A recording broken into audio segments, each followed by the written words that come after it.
Hey guys, good morning. So, mag-work ako today. Today is Saturday. So, may work ako from 12 noon to 5 p.m. So, ayan, ready na ako. And pupunta na ako maya-maya mga wait lang ako ng mga 4 minutes para makapag-in. As always, kinakabahan na naman ako. Kasi, alam nyo na last time, ewan ko kung ano yung gagawin ko today. Hopefully na may talaga sa akin, like mag-train talaga. Sana hindi na mawawala yung manager nila. Manager namin pala. So, yeah. But, alam nyo, nagtingin-tingin ako ng mga cheese para para ma-familiarize ko yung mga kind of meat and cheese sa deli. Kasi ang daming kinds of meat and cheese. Yes guys, see you later na lang. Ang mga bata pala na kay Tom, si Tom yung nagbantay. And si Tom kanina may work siya kasi nag-day off siya nung Thursday. So may work siya kanina from 5 to 9 I think, yeah. Then tomorrow na naman, buti na lang yung schedule ko ngayon is 12 noon to 5. So nakaya ra ang like time, ang oras. So yes guys, let's go and bye-bye. See you later. Babalitaan ko na lang kayo yung mangyayari sa akin. Parang may mangyayari na. Yung ko gagawin ko ngayon. So see ya, bye-bye. Hello guys. So kauwi ko lang guys, galing sa work. And nag-stop by ako sa store. Bumili ako ng belly. Para ilagay natin sa para ilagay natin sa batong. Sa batong at saka sa kalabasa. So magluluto ako ng adobong batong and kalabasa. So magbibihis muna ako and yeah, doon na tayo sa baba magkwentuhan. So see ya. Tara na guys, magluto na tayo. Ang sakit ng likod ko, but it's okay. Kaya man. Yes, I will change you ha. Change siya na. Hi. Sus, makawala manig mga kapoy ang mga bata ay. Alam nyo, kanina, si Wesley panay, si Waylon panay kiss sa akin. Hindi sakit ang likod, nawala. Tingnan nyo yung face ni Wesley, guys. Super dry. Yes? Luoy kaayo. Sakit, dili. Sakit. Sakit? Yes. Ato ng tambalan? O petroleum jelly, ha? Ha? Ito pala yung pinamili ko kanina. Nag-stop by din ako sa guys. Sa TJ Maxx. Para makakita ng mga gamit na ipadala ko sa Pinas. Pero wala nang makita, eh.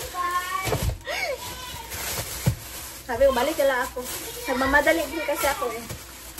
And then, nagbili ako ng pork para sa ating batong at saka kalabasa. Kasi guys, parang na siya, masira na siya. Kaya lulutuin na natin. Tapos bukas, may work man ako ng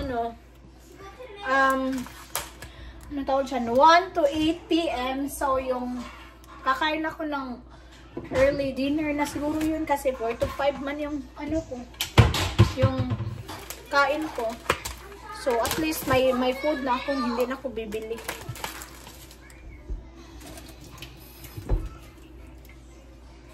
So, yes, guys. Maghiwa muna ako.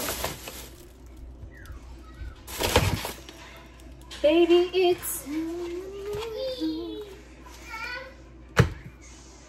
ubus natin to para masarap yung natin gulay. Tapos ako mag-wash ng hands na.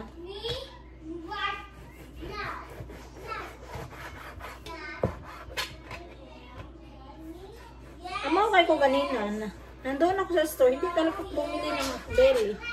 So, bumili ako ng belly after ko nang pumunta sa TJ Maxx. Alam niyo yung mga kasamahan ko, mga Like, kanina, hindi ako na-awkward kasi may kasamahan ako na mas bata sa akin. May kasamahan ako na babae na, like, ano sa akin, like, matanda sa akin ng 2 years. So, yung ginawa ko, para hindi ako awkward, kinaibigan ko sila. So, ako yung mag-initiate na nakakausap sa kanila, tapos, like, para maano ko din sila ba, malaman yung name nila, like, maka-make of friends. So, yan, and ang sabi niya, nung umuwi ako, sabi niya, nice working with you, and, like, kanina, nag-training ako, saglit lang ako inano, like, saglit lang ako tinuruan, pero alam ko na kasi yung nag-training sa akin kanina, nagturo sa akin, ano siya, nag-break time kasi, so yung sabi, ano na lang ako, like, magtabang-tabang na ko, pag may mga customer. So yung ginawa ko, alam ko naman konti, but I really try my best na, like, maging ano ba, alam ko, tapos, kung feeling ko, alam ko, like, mag-serve sa customer. I'm so happy kasi ang dami kong natutunan, and then, nakaserve ako ng maraming customer, then, nag-slice ako ng mga fresh slice, and then, nakapaglinis ako ng slicer, basta, madami akong ginawa kanina, and, that's why sabi ko nga sa kanila, thank you so much guys, kasi I'm learning a lot today. And then, kaya ayun, sabi na, it's okay, always like, feel free to ask us, because, you know, we understand you, and I already told them na, it's my first time job, so I don't have idea. If I'm not familiarized, if I'm not familiar the meat or the cheese, I always ask them, which one is the, for example, the maple, which one, where is the maple, like ham, and then they will, maple turkey, they will tell me like, oh, this is the turkey, this is the ham, and then they're so very nice. That's why, like, ang dali lang ng oras kanina talaga. So ayun guys, madami ako natutunan kanina, tapos like hanggang nakauwi ako lang mag-check ako sa sa aisle kung meron pa bang mga fresh slice. Kung wala na, ako na yung magkuha-kuha, ako na yung mag-print sa mga kung how much yung meat or like cheese. And then kung hindi ko alam, doon ako mag-ask, and then kung hindi ako sure, doon lang ako tatawag sa workmate ko pag hindi ako sure sa product or baka magkamali ako ba.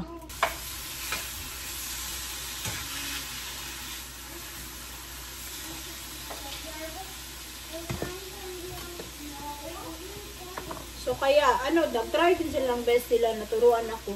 And hindi na ako na-awkward kasi yung yung kasama ko kanina, mga babae, 3 kaming babae.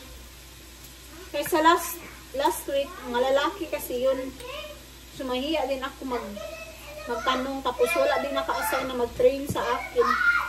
Kaya yun, para akong manager, paano lang, patindog-tindog lang sa gilid. And hindi yun sila like, nagkikwenta ng mga trabaho ba? Like, di ba pag sinasabi, uy, gawin mo to, ganun. Hindi. Magawa lang sila ng kanilang work, tapos hindi sila nang alam sa'yo anong ginagawa mo. Galang-galang pa nila. I always pray na like mabait yung mga workmates ko talaga. Kasi tanga-tanga tayo. Minsan mali-mali pa yung pangdinig. Eh, ayun. Okay naman ako guys. Thank you so much pala sa mga nag-congrats sa akin. Salamat po sa inyong lahat. Salamat sa mga mga good luck and congrats sa message. So, story time pa lang. Nakatry ako sa Pinas mag-work sa isang malaking kumpanya ng mga jeans. Tapos, lang yun, 2 months lang yun sa Victoria Plaza Davao ako nag-work that time. Si William, Mag 1 year na siya that time. So, nag-stop ako that time kasi si William, 1 year na, tapos pumunta kami sa Bohol that time. So, yun lang yung job ko sa Pinas, sa kumpanya. Pero yung mga job, mga sideline na nakatry ako ng mag-work sa uncle ko, ng karinderya, mga restaurant doon sa Canabo. I think 16 pa yung edad ko that time. And then, so ayun, pagkapanganak ko kami William, nag-try ako ng work. Gusto ko ito yung call center before.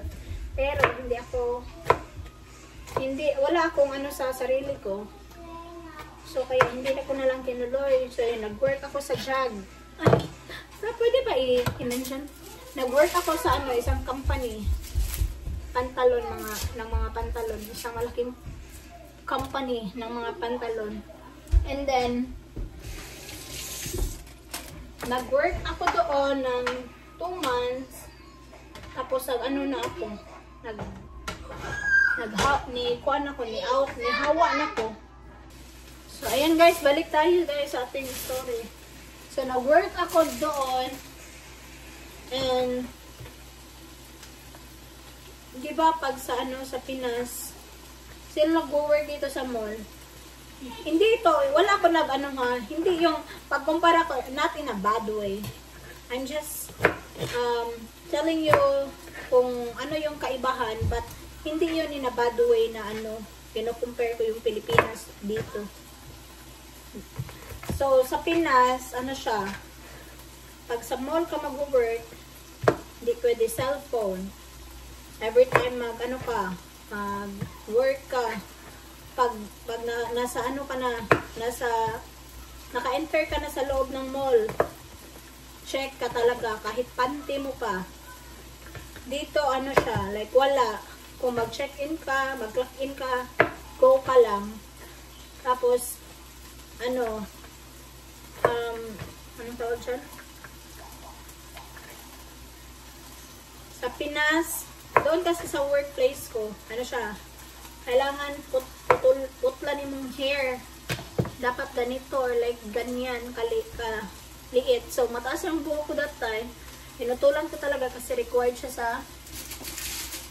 sa workplace. And then, yung iba, yung mga, ewan ko lang sa ibang mall yung iba, yung mga mo, mga sinuot mo. Okay, hold on. Okay. Okay.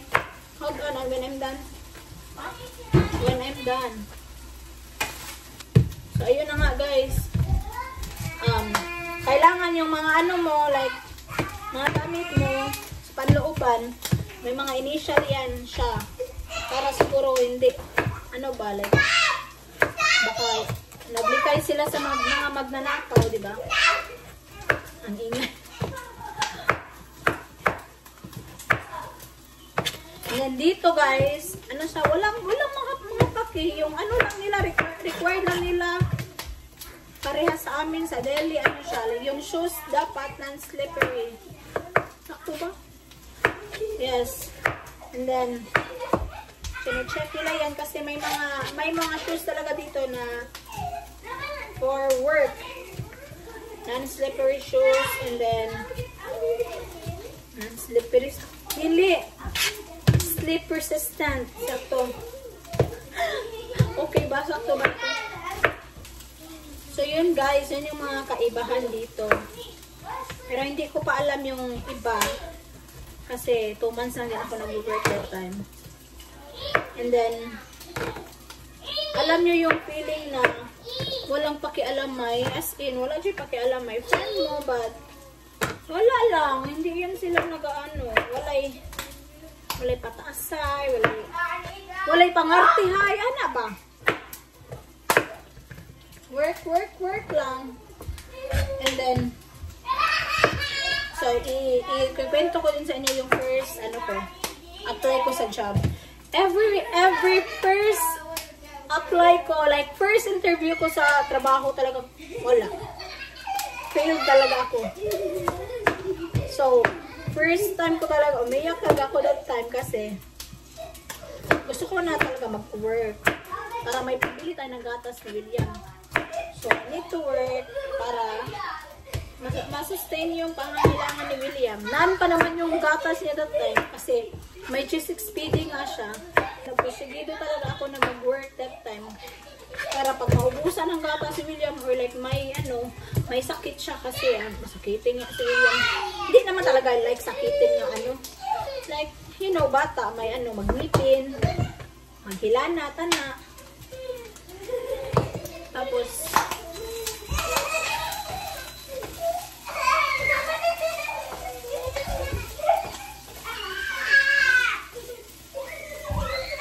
so yun, yung first job ko is doon sa SM.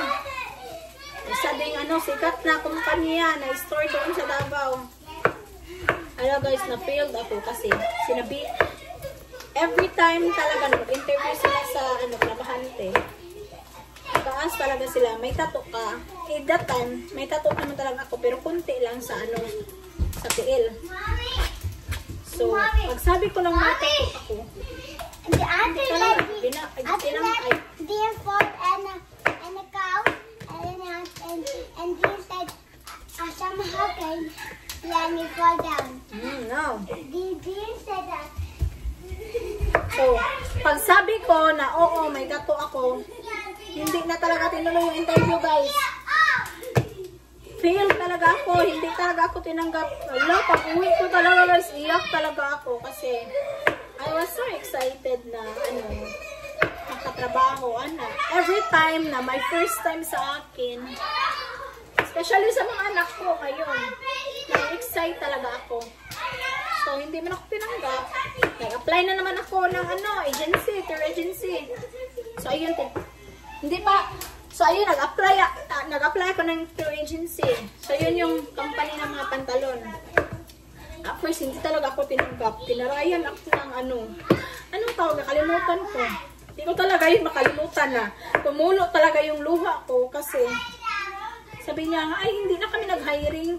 Tapos, yung sa agency, pinapunta ako doon sa office kasi nga, para sa ko, like, interview, gusto nila makita yung trabahante, Tapos, sinabihan mo na ako, guys, ay, hindi na kami naghanap. Hindi na daw sila hiring. Hala, mura siya ko ka lang.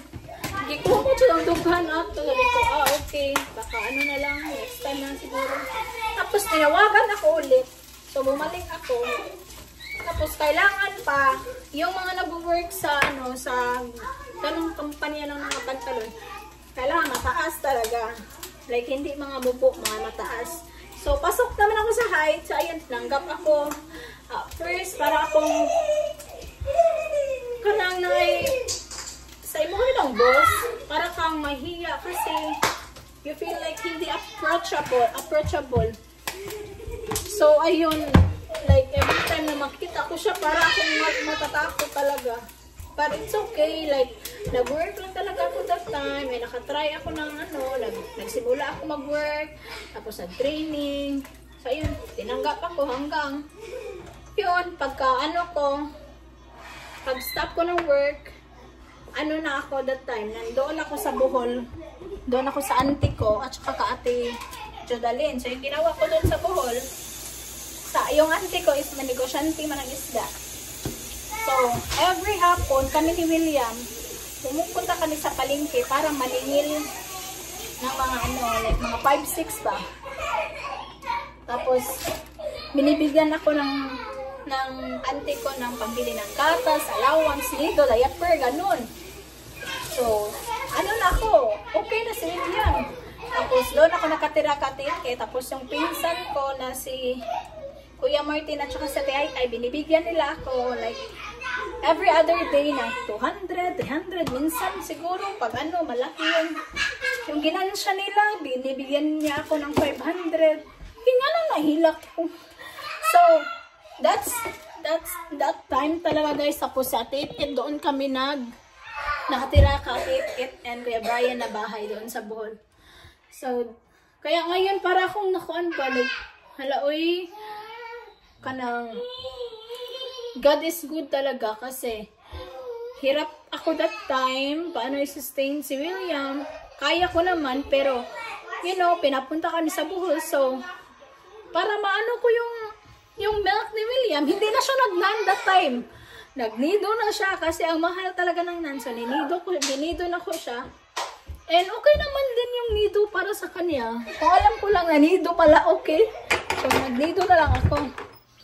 So, yeah, pasalamat talaga ako sa mga kaibigan ko. Sila Kuya Brian, sila ay kaibigan ko, mga pinsan ko, si Kuya Brian, sa Tittit, sa T.I.I., si Kuya Manny Martin, si Yaya Linda, yun, sila Ate Nalyn, and like sila Ate Nancy, kay, like, dako po sila ang tabang. Nalipay rapod ko. Nami sa Bohol. And then, umuwi ako. I think, yun din yung time na mag-meet kami ni Tom. So, pag-meet namin ni Tom, umuwi ako sa Davao after that. And doon na kami ni William. Sa Davao. Okay naman yung okay naman yung parents ko that time. Pero pinapunta man kami sa Bohol. O, yun na lang yung nagtrabaho ako ng maningil para tayo naglanding na. Dala-dala ko yun si William, maliit pa yan. Tapos sa merkado, magtitinda yan ng like, nilalagay namin yan siya sa balde or langgana. Nag-ano siya. Pag may magtitinda ng santol, doon siya nakalingko. Dala ba? Then, easy lang kaayo. Like, maningil na ka. Doon na kay money. Kaya, thankful ako sa mga auntie ko at saka sa mga pinsan ko talaga. Mga mababait kasi sila. Hanggang ngayon nga, kahit may anak na ako, yun, nagpapaano pa rin sila sa akin. Ching, yung doon kami sa Bohol. So, yun lang guys, like, sa life ni mo before, makalearn ka talaga and ma-realize mo na,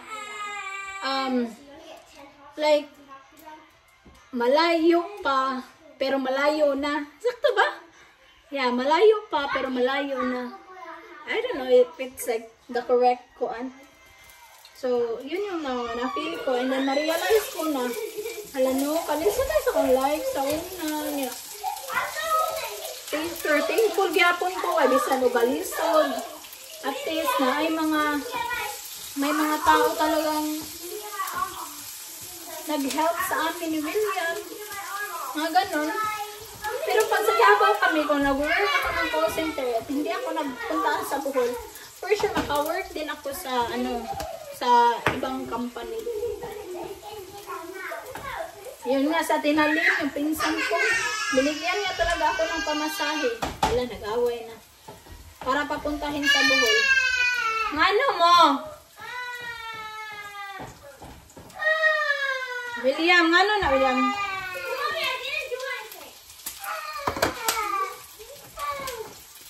So yun lang guys, tanawa atong nagisa na ako. So see you later, nahaba-haba na talaga yung natin dito. Lutuin muna natin to guys. Ako sana yung seryosoon para lami. So, see ya! Tingnan nyo nga yan, guys. Para siyang bakbit. Pero hindi talaga siya bakbit. Ano lang siya, kalabasa at saka batong. Lagyan ko na lang siya ng kunting tubig. Guys, luto na yung natin, guys. Gulay. Ito yung kanin ko. Gutom na. It's already 8 na. Kain tayo guys. Yung mga bata, tapos na daw sila kumain kanina. Pinoy jud ba kay Saka jud ang ko. Try natin me.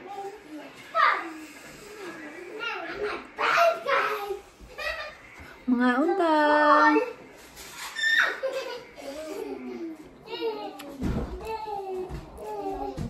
So yummy.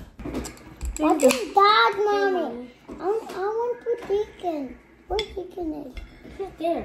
What? What? That's not chicken. Yes, it is. It's not. What's that, Mommy? Beef? Huh? Pork? I want to try the green stuff, Mommy.